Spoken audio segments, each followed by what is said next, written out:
At magsilapit sa Diyos ng pag-ibig, at sa Kanya ay sumamba sa Diyos na ating Ama.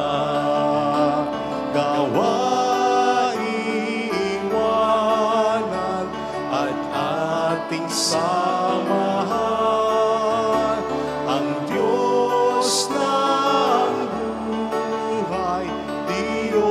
na ating gabay. Halina't magsilapit sa Diyos ng pag-ibig, at sa Kanya ay sumamba sa Diyos na ating Ama. Sa ngalan ng Ama at ng Anak ng Espiritu Santo. Amen. Sumainyo ang Panginoon. At sumayo rin. Upang tayo maging marapat sa banal na misang ito, halina't magsisimuna sa ating mga kasalanan. Tayo pong lahat, inaamin ko sa makapangyarihang Diyos at sa inyo mga kapatid, na lubha akong nagkasala sa isip, sa salita at sa gawa, at sa aking pagkukulang. Kaya sinasamo ko sa mahal na Birheng Maria, sa lahat ng mga anghel at mga banal, at sa inyo mga kapatid, na ako'y panalangin sa Panginoong ating Diyos. Kaawaan tayo ng mapagmahal na Diyos, patawarin sa ating mga sala, at patnubayan hanggang sa buhay na walang hanggan. Amen.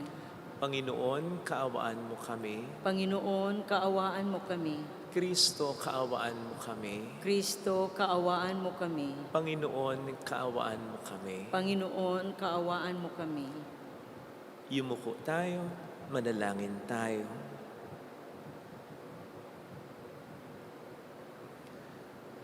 Pagdasal po natin ang mga OFW, gayon din ang mga may sakit, ang mga nag-aalaga sa kanila. Ama naming makapangyarihan, ang iyong dakilang pagkamaawain ay nangingibabaw sa aming ginagawang kabutihan at idinadaing ng mga kahilingan. Ang kagandahang loob mo sa amin ay gawin mong mag-umapaw upang ang kasalanang ipinangangambang hingi ng kapatawaran ng budhi naming takot na ikaw ay lapitan ay yung patawarin ng lubusan, at ang pinag-aalangan naming hilingin sa pagdarasal ay yung pagbigyang aming makamtan sa pamamagitan ni Jesucristo kasama ang Espiritu Santo magpasa walang hanggan. Amen.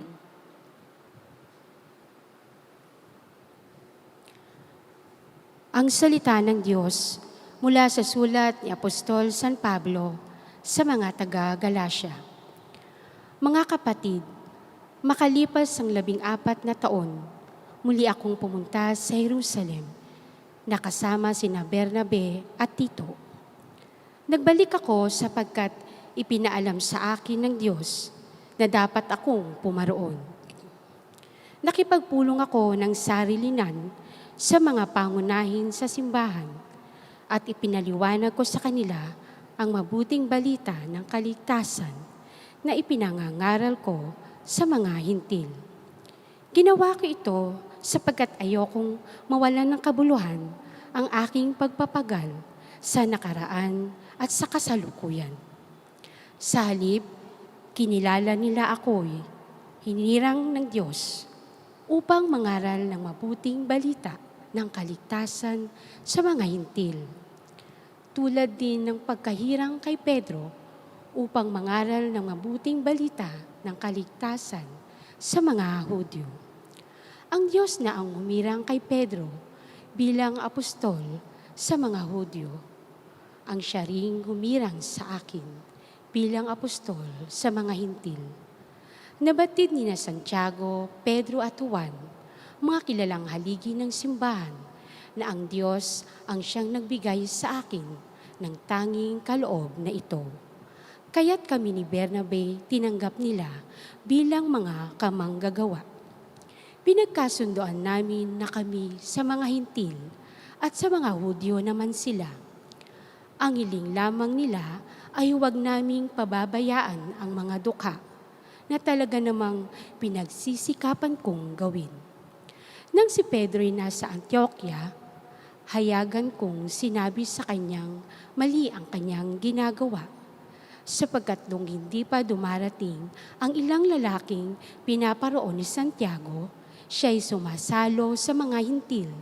Subalit nang dumating ang mga iyon, siya'y lumayo at hindi na nakisalo sa kanila dahil sa takot sa pangkat ng mga Hudyo. At gumaya rin sa kanya ang mga ibang kapatid doon na mga Hudyo. Pati na si Bernabe natangay sa kanilang pagkukunwari.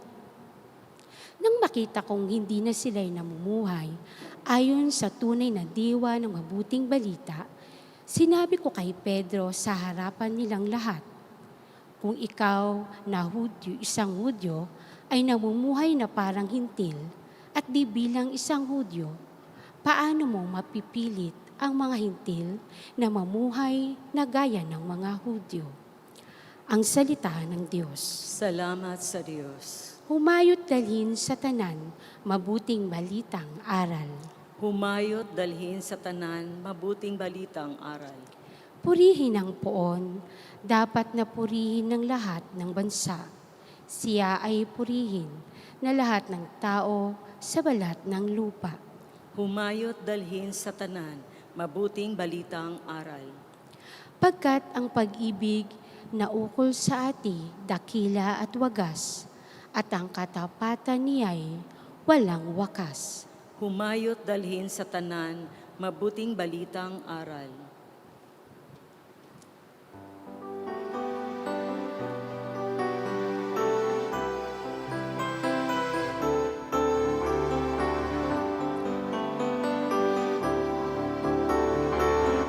Alleluia, alleluia, alleluia. Alleluia, alleluia, alleluia, alleluia.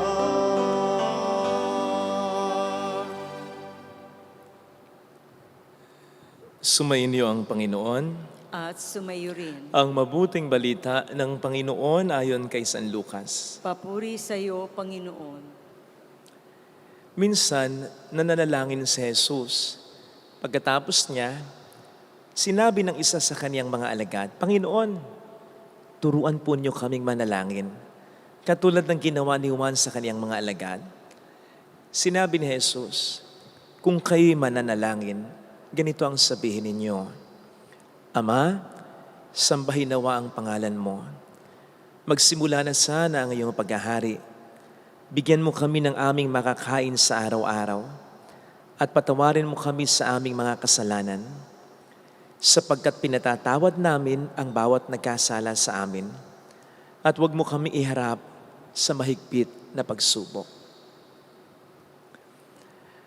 Mga kapatid, ang mabuting balita ng ating Panginoon. Pinupuri ka namin, Panginoong Hesukristo.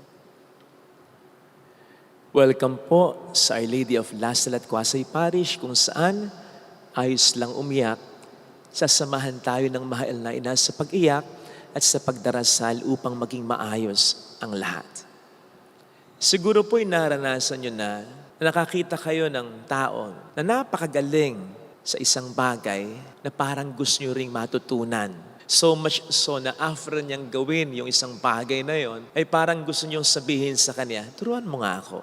Halimbawa, yung isang taong magaling magpinta, yung taong magaling magsayaw, kumanta, yung taong magaling lumangoy, taong magaling gumitara o mag-drums. Yung bang kung papaano nila ginagawa ay lubhang kahanga-hanga, kagilagilalas, at parang walang ka-effort pa. Which clearly shows na bihasa na sila sa larangan na yon, making them an authority na pwedeng magturo talaga sa atin ng bagay na yon. Hindi ka magre-request sa kahit sinong tao, turuan mo ako ng ganito, turuan mo ako ng ganon, kung hindi siya magaling. Sinabi ko po ito sapagkat parang ganito ang naranasan ng mga disipulo sa Panginoon sa ating Ebanghelyo ngayon, na pagkatapos manalangin ni Jesus, nag-request sila, Lord, teach us to pray. Kaya sigurado, napakagaling magdasal ni Jesus. Something na hindi nila nasaksihan o nakita sa mga eskriba, sa mga pariseo, sa mga madalas nang magdasal noon, pero nakita nila sa Panginoon. Nakapagtataka lang sapagkat napakarami nilang kagilagilalas na nakita na ginawa ni Jesus. But then, they did not request, Lord, teach us to drive out demons. Teach us to raise the dead. Teach us to heal the sick. Teach us to calm the storm. They did not even request Him, Lord, teach us to preach. Minsan lang sila mag-request. Ito pa, teach us to pray. At this point, palagay ko, ramdam na rin nila, kita na rin nila, na ito talaga ang pinanggagalingan at sekreto ng mga kagilagilalas na ginagawa ni Jesus. Ang buhay panalangin niya, ang koneksyon niya sa Ama. Dito talaga nag-uugat ang mga kagilagilalas na bagay na nakita at naramdaman nila kay Jesus. Kaya sana, mga kapatid, sa ating mga pananalangin, sa ating pag-request sa Panginoon natin, huwag muna tayong mag-request, Panginoon, turuan mo nga akong magnegosyo. Turuan mo nga akong magtagal sa trabaho ito. Turuan mo nga ako na mapakisamahan ang biyanan ko, ang manugang ko. Turuan mo naman ako para mapagtiyagaan ko pa ang asawa ko. Turuan mo nga ako para maunawaan ko ang anak ko. Turuan mo akong itaguyod ang pamilya ko. For all we know, we've been missing this important prayer na dapat ay nire-request natin sa Panginoon natin. Lord, teach us to pray. Sapagkat dito manggagaling ang sagot sa mga pananalangin hinihiling natin. Ito ang magbibigay sa atin ng lakas para ma-accomplish ang mga bagay na hinihiling natin. Buhay panalangin. Pero sana, ito ay ating seryosohin. Natatandaan ko noon, mayroon akong naging kaibigan, galing niyang tumugtog ng drums. Sabi ko sa kanya, turuan mo naman ako. And he was very much willing. Talagang naglaan siya sa akin ng time para ako turuan. At yung isang kaibigan ko, nang malaman si Kuya Ben, nang malaman niya na interesado kong matutong mag-drums, binili pa niya ako ng sarili kong drums. Ayon, natuto naman ako, pero hindi ako naging eksperto kasi hindi ko sineryoso. Many of us are like this when it comes to our prayer life. Alam natin, kailangan natin. Alam natin ang importansya nito. Alam natin ito ang powerhouse natin na magbibigay sa atin ng physical and more so spiritual strength para ma-accomplish natin ang mga bagay na dapat nating tuparin. Ang mga blessings na hinihiling natin. Pero, hindi kasi natin siniseryoso. And so, nakapagdarasal naman tayo. Alam naman nating magdasal. But we are not really praying most of the times. Umuusal lang tayo ng mga salita, words that do not come really from our hearts. Tumatawag lang tayo sa Diyos whenever it is convenient for us as our needs arise. Tapos magtataka tayo kung bakit parang hindi tinutupad ng Diyos sa ating mga panalangin, kung bakit parang hindi natin nararamdaman ng Diyos, that our prayer usually is not heartfelt, is not intimate, gayong hindi natin siniseryoso ang pananalangin natin. Brothers and sisters, we should pray as we eat, breathe, talk, walk every day. Hindi nga po sapat sabihin prayer should be part of our life. Instead, prayer should be our life. Hindi nga ba't hindi tayo po pwedeng hindi huminga? Hindi tayo pwedeng hindi kumain? At marami sa atin ang hindi pwedeng hindi gumala at hindi magsalita. Mamamatay. Ganon din dapat ang maging trato natin sa panalangin. Kaya nga sabi ni St. Paul sa mga taga-Thessalonians, "Rejoice always and pray without ceasing, for it is the holy will of God for you in Christ Jesus." Ito yung gusto ng Diyos na gawin natin, na ang panalangin ay maging buhay natin, in as much as yun ang magkukonekta sa Diyos sa atin. O hindi nga ba't ang Diyos ang buhay natin? Ang tayo mawalay sa Kanya ay simula ng ating pagkamatay. Besides, yung prayer natin, ang magiging pipeline, daluyan ng mga grasya na ating kailangan. So, pwede nating isipin na marami tayong namimiss ng mga blessings na kailangan natin dahil pinababayaan natin ang ating buhay pananalangin. Meron pong nagsabi minsan, a day without prayer is a day without blessing, and a life without prayer is a life without power. You see, marami sa atin ang hindi matyagang magdasal, tinatamad magdasal sapagkat hindi nga daw natin feel. Pero ang sabi ba ng Panginoon ay magdasal tayo kapag feel lang natin? Are we to pray by our feelings or by the command of Jesus to us to pray without ceasing? Hindi po tayo magiging eksperto sa isang bagay nang hindi natin ito seseryosohin. Yung mga magagaling mag-drums, mag-gitara, lumangoy, kumanta, magpinta, siguradong nakaranas din niya ng boredom, nakaranas din niya ng pagiging monotonous ng kanilang ginawa. Para bang nawawalan din ng gana, napapagod din, tinatamad din. But they would always continue. Kaya nagiging eksperto sila sa ginagawa nila. Ganon din sa pagdarasal. Lalo pat ang ina-establish natin sa tulong ng Diyos sa pagdarasal ay ang ating relasyon sa Kanya. At walang relasyon ang nagfo-flourish kung walang constant, healthy communication. Kaya sana, let us be persistent sa ating pagdarasal. Pray without ceasing. Magdasal tayo kahit napapagod tayo, kahit tinatamad tayo, kahit hindi natin feel. Because these are just temptations eh. Yung mga nararamdaman nating dryness in prayer, boredom in prayer, tiredness, temptations yan, coming from the devil. Because he knows very well that the moment we become intimate with God in prayer, that is the difference maker in our battle against Him. Sino mang matatag ang koneksyon ng Diyos sa pananalangin ay hindi maitataob ng kahit anong suliranin, hindi matutukso kahit ano pang gawin ng diablo.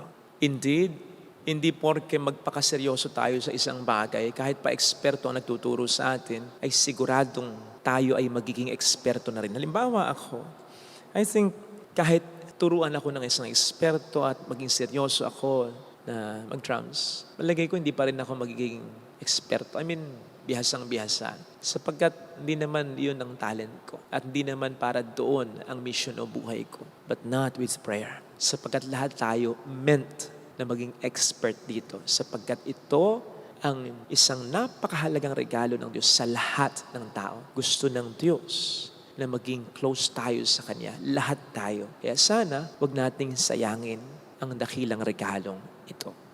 Amen. Lagay natin ang ating kanang kamay sa tapat ng ating puso.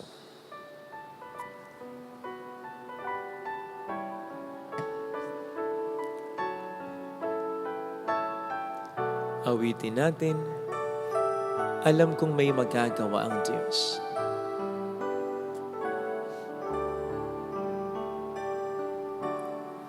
Alam kong may magagawa ang Diyos.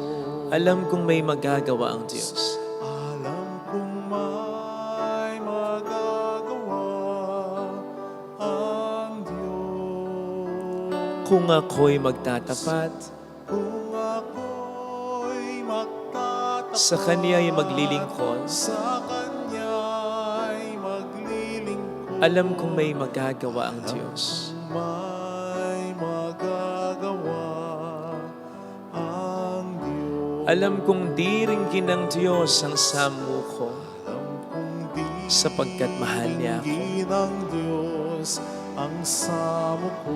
Alam kong di ringgin ng Diyos ang samuko, Alam kong di ringgin ng Diyos sapagkat ang alam niya ang samo pinagdaraanan ko. ko. Kung ako'y magtatapat, Kung ako'y magtatapat sa Kanya'y maglilingkod, sa Kanya'y maglilingkod, Alam kong diringgin ng Diyos ang samo. Diringgin ng Diyos Pikit natin ang ating mga mata. samo. Panginoon, tulungan mo akong makita ang halaga ng pananalangin, na magdasal pa rin ako kahit pagod ako, kahit busy ako, kahit parang hindi kita nararamdaman sa pananalangin ko. Ang lahat pala ng ito ay panunukso ng Diablo upang malayo ako sa iyo. Ikaw ang buhay ko. Wala akong magagawa kung wala ang buhay ko sa mga kamay mo. Tulungan mo po akong huwag palinlang sa Diablo. Tulungan mo ko, Panginoon, na maisurrender lagi sa iyo ang buhay ko, na huwag akong mamuhay ng malayo sa presensya mo. Gayon din sana ang mga taong pinagdarasal ko. Alleluia! Purihin ang Diyos. Magdasal dinawa sila. Ang mga pamilya ko na hindi ko nakakasamang magsimba, sana makasama ko na.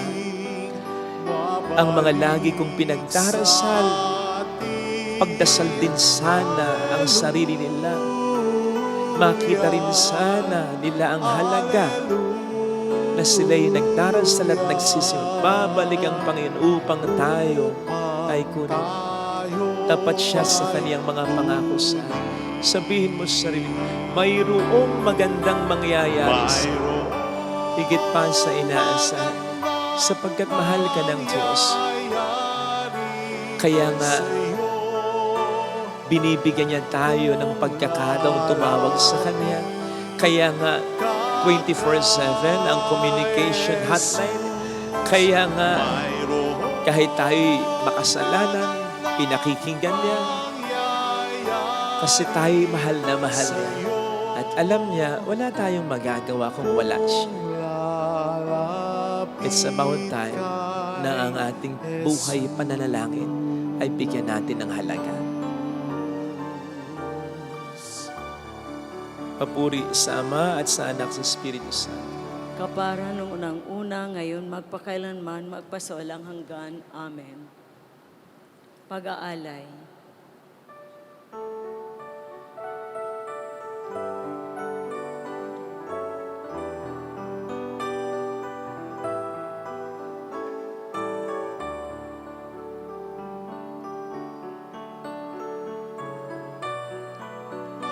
Ang tinapay, ito ang iyong laman.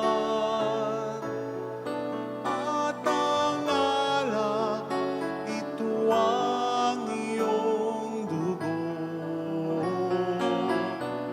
Laban mo'y nihain upang lahat ay buhayin. Dugo mo ang dumanak na lahat ay mapatawad.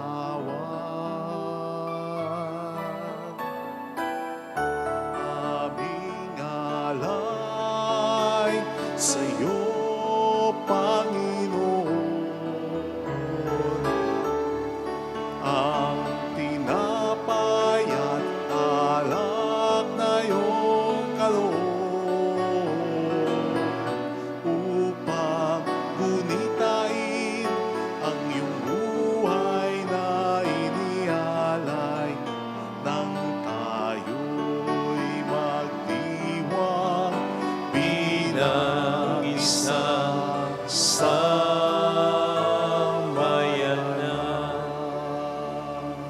Manalangin tayo, pang ating handog ay maging kalugod-lugod sa Diyos Amang makapangyarihan. Tanggapin nawa ng Panginoon itong paghahain sa iyong mga kamay, sa kapurihan niya at karangalan, sa ating kapakinabangan at sa buong sambayanan niyang banal. Ama naming lumikha, tanggapin mo ang paghahain ng mga alay na iyong inihabilin at sa pagdiriwang ng dapat naming ganapin ang kabanalan ng iyong pagliligtas na way sumaamin. Sa pamamagitan ni Jesucristo, kasama ang Espiritu Santo magpasa walang hanggan. Amen. Sumainyo po ang Panginoon. At sumayo rin. Itaas sa Diyos ang inyong puso at diwa. Itinaas na namin sa Panginoon. Pasalamatan ang Panginoong ating Diyos. Marapat na siya ay pasalamatan. Ama naming makapangyarihan, tunay nga pong marapat na ikaw ay pasalamatan sa pamamagitan ni Jesucristo na aming Panginoon. Pinagbibigyan mong ito'y aming maihayag kahit na ito'y walang anumang maitaragdag sa kadakilaan sa iyo ay likas. Sapagkat sa pagupuri namin ang nakikinabang ay kami rin naman ay iyong pinakikiharapan sa pamamagitan ng iyong anak na minamahal. Kaya kaisa ng mga anghel na nagsisiawit ng papuri sa iyo ng walang humpay sa kalangitan, kami nagpupunyi sa iyong kadakilaan. Santo, Santo, Santo, Panginoong Diyos ng mga hukbo, napupuno ang langit at lupa ng kadakilaan mo, Hosana sa kaitaasan. Pinagpala ang naparito sa ngalan ng Panginoon, Hosana sa kaitaasan. Ama naming banal, ikaw po ang bukal ng tanang kabanalan. Kaya't sa pamamagitan ng iyong Espiritu, gawin mong banal ang mga kaloob na ito upang para po sa amin ay maging katawan at dugo ng iyong anak na aming Panginoong Hesukristo. Bago niya pinagtiis ang kusang loob na maging handog, hinawakan niya ang tinapay, pinasalamatan kaniya, pinaghati-hati niya iyon, iniabot sa kaniyang mga alagad at sinabi, "Tanggapin ninyong lahat ito at kanin. Ito ang aking katawan na iahandog para sa inyo."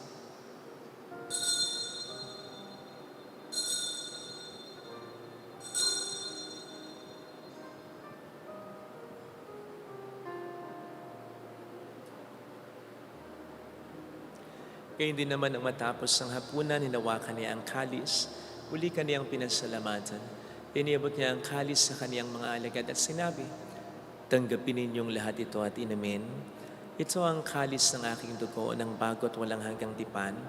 Ang aking dugo na ibubuhos para sa inyo at para sa lahat, sa ikapagkapatawad ng mga kasalanan. Gawin niyo ito sa pag-alala sa akin."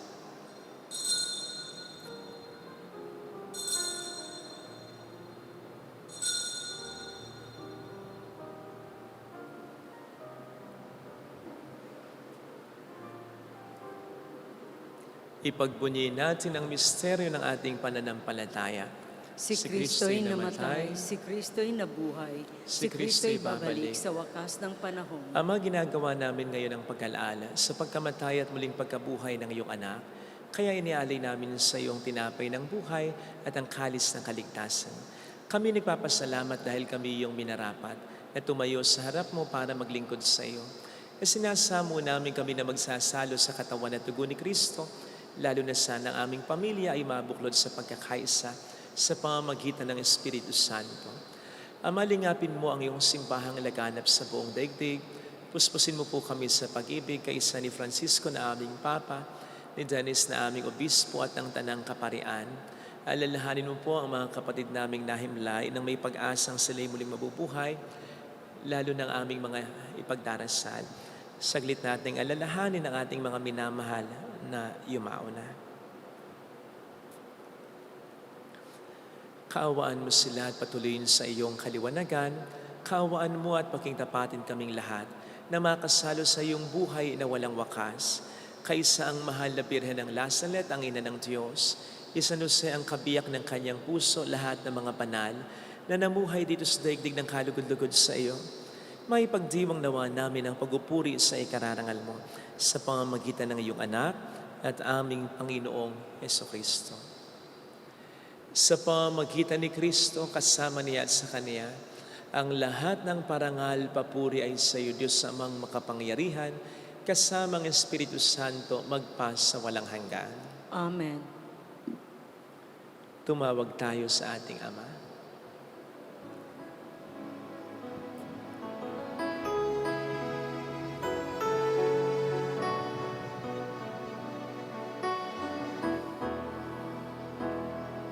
Ama namin, sumasalangit ka, Sambahin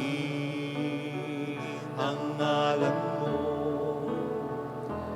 mapasa amin ang kaharian mo, sundin ang loob mo dito sa lupa para nang sa langit.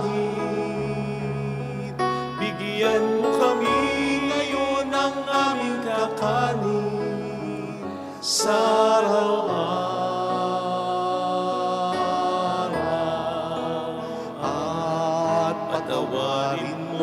kami sa aming mga sala,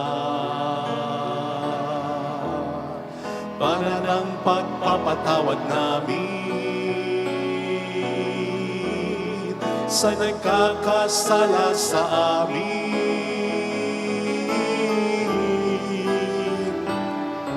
At huwag mo kami ipahintulot sa tukso,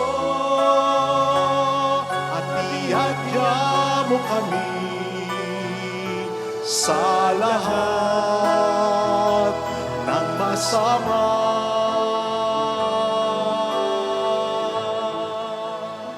Niling namin kami adya sa lahat ng masama, pagkalooban ng kapayapaan araw-araw, iligtas sa kasalanan sa kapahamakan, sa mga seryosong karamdaman. Samantalang aming pinaghahandaan ang dakilang araw ng pagpapahayag ng tagapagligtas namin si Hesus Kristo. Sapagkat iyo ang kaharian, ang kapangyarihan at ang kapurihan, magpakailanman. Amen. Panginoong Hesus Kristo, sinabi mo noon, sinasabi mo rin sa amin ngayon, kapayapaan ang iniiwan ko sa inyo, aking kapayapaan ang binibigay ko. Tunghayin mo po ang aming pananampalataya, huwag ang aming pagkakasala. Pagkalooban mo po kami ng kapayapaan at pagkakaisayon sa iyong kalooban, kasama ang Espiritu Santo magpasa walang hanggan. Amen. Ang kapayapaan ng Panginoon ay sumainyo daw ang lahat. At sumayo rin. Magbigayan tayo ng kapayapaan sa isa't isa. Kapayapaan po. Peace be with you.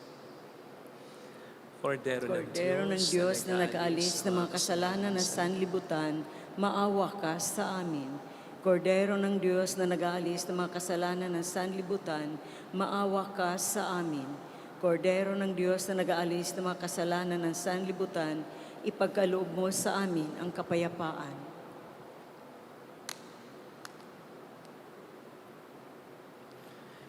Narito sa harap natin ng Panginoon ang ating buhay at kaligtasan. Mapalad tayong inaanyayahan. Panginoon, hindi ako karapat-dapat na magpatuloy sa iyo, ngunit sa isang salita mo lamang ay gagaling na ako.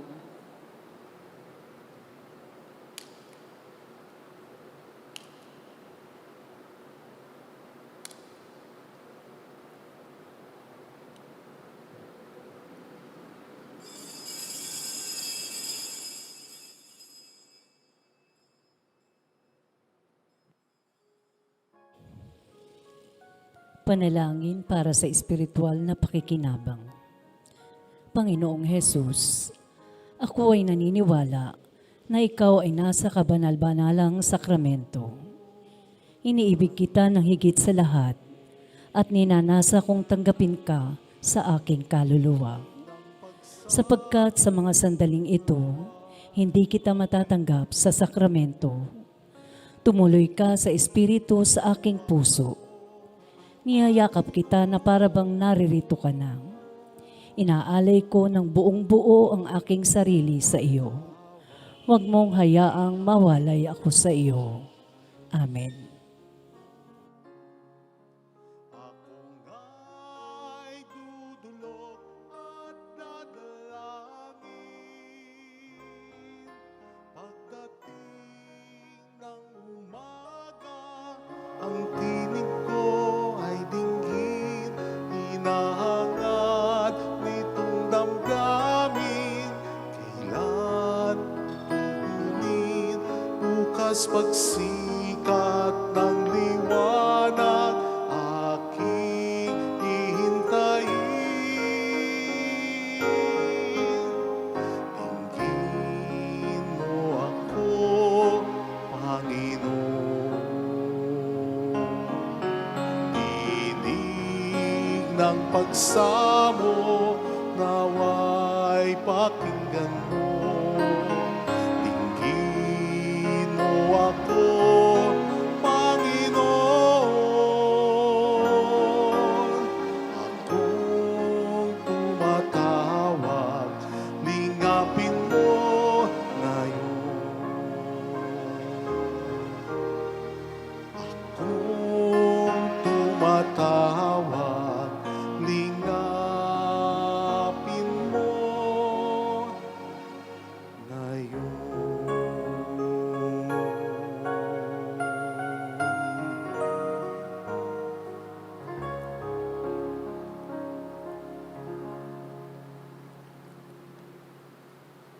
Manalangin tayo. Ama naming mapagmahal, ipagkaloob mong sa pagkasalo namin sa pagkahit inuming banal, kami ay maging katawan ni Kristo na aming pinakinabangan sa pamamagitan niya, kasama ng Espiritu Santo magpa sa walang hanggan. Amen. Holy God, Holy Mighty One, Holy Immortal One. Have mercy on us and on the whole world. Holy God, Holy Mighty One, Holy Immortal One. Have mercy on us and on the whole world. Holy God, Holy Mighty One, Holy Immortal One. Have mercy on us and on the whole world. Jesus, King of Mercy, We trust in you. alalahanin, Alalahanin o mahal na Birhen ng Lazaret, ina ng pag-asa, ikaw ang nagpaalala sa aming magbalik loob sa Ama. Ito ang nagpapatunay ng kagandahan loob mo'y nanatiling busilak. Sa pag-aaruga mo sa amin, tungkulin mo'y tinupad. Sa paanan ni Kristo, itinuring mo kaming mga tunay mong anak. Kaya ninais mong isa'y huwag mapahama. Maging sa iyong walang tigil na pananalangin, pati luhay pumatak. Huwag namang mawala na sa isay ang iyong paghihirap.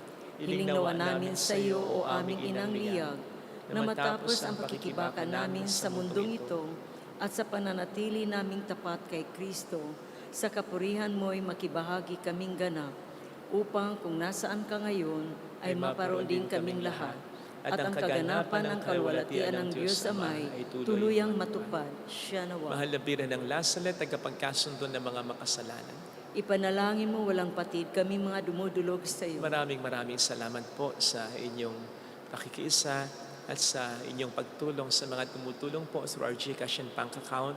Maraming salamat po sa inyo. Ito po ang dahilan kung bakit tayo nakapag-maintain ng simbahan, nakatutulong sa iba, lalong-lalo na sa iba't ibang mga simbahan.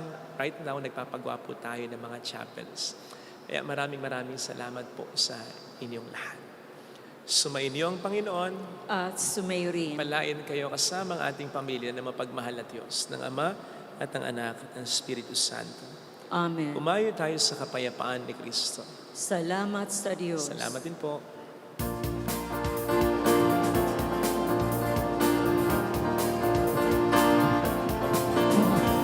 Mary, Mother of the Lord, hear the prayer we sing to you. Let your tears sip in our minds and hearts as once they fell at Nazareth. Tell your people how to live again. Tell your people how to sing again. Tell your people how to dance again. Tell your people how to pray again. Mary, Mother of the Lord, here's a prayer we sing to you. Let your tears sip in our minds and hearts as once they fell at Nazareth. Salamat po.